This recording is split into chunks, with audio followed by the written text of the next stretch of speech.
Halo, Assalamualaikum warahmatullahi wabarakatuh. Jumpa lagi bersama Bu Vina dalam pelajaran PPKN.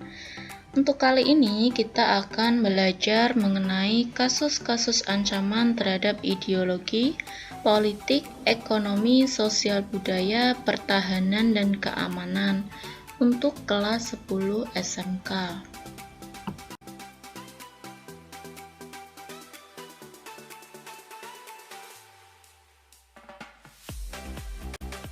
KI dan KD.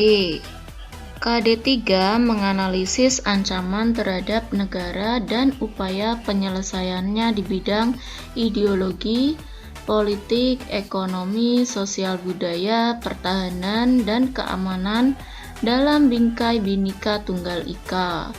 Kemudian KD yang keempat menyaji hasil analisis tentang ancaman terhadap negara dan upaya penyelesaiannya di bidang ideologi, politik, ekonomi, sosial, budaya, pertahanan, dan keamanan. Perhatikan gambar berikut ini. Silahkan gambar apa yang ada di slide berikut ini.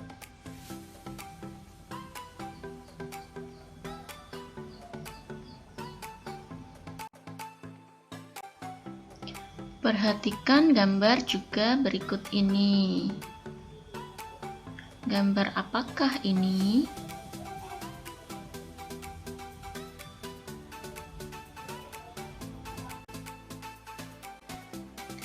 Perhatikan gambar berikut ini. Gambar apa kalau menurut kalian ini? Silahkan disimak baik-baik. Posisi silang yang diberikan Tuhan kepada negara Indonesia tidak hanya meliputi aspek kewilayahan saja, melainkan meliputi aspek-aspek kehidupan sosial, antara lain penduduk Indonesia berada di antara daerah berpenduduk padat. Kemudian ideologi Indonesia terletak antara komunisme di utara dan liberalisme di selatan. Demokrasi Pancasila, ekonomi Indonesia berada di antara sistem ekonomi sosialis di utara dan sistem ekonomis kapitalis di selatan. Masyarakat Indonesia berada di antara masyarakat sosialis di utara dan masyarakat individualis di selatan.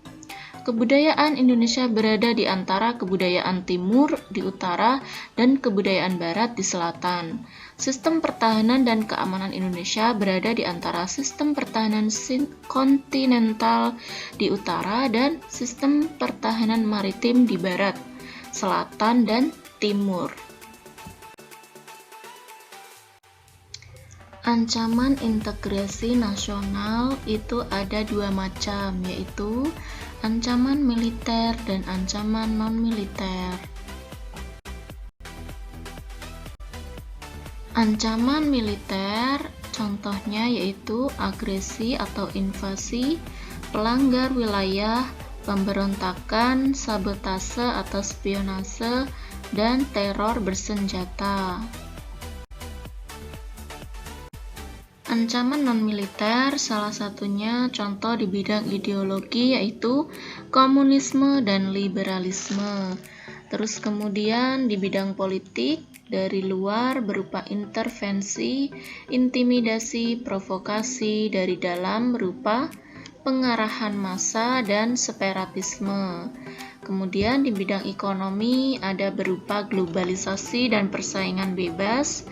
Kemudian di bidang sosial budaya, yaitu budaya konsumtif, hedonis, dan westernisasi. Dan yang terakhir, bidang pertahanan, yaitu berupa teror dan konflik SARA.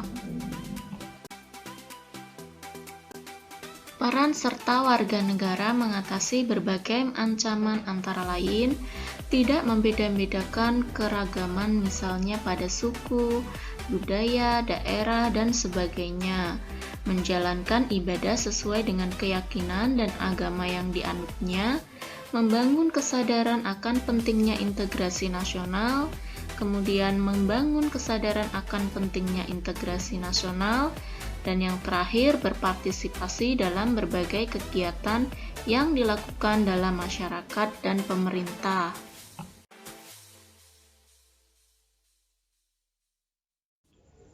Terima kasih atas perhatiannya. Semoga yang Bu Vina sampaikan dapat bermanfaat dan menambah pengetahuan kalian. Tetap jaga kesehatan, tetap patuhi protokol kesehatan. Sampai jumpa lagi. Wassalamualaikum warahmatullahi wabarakatuh.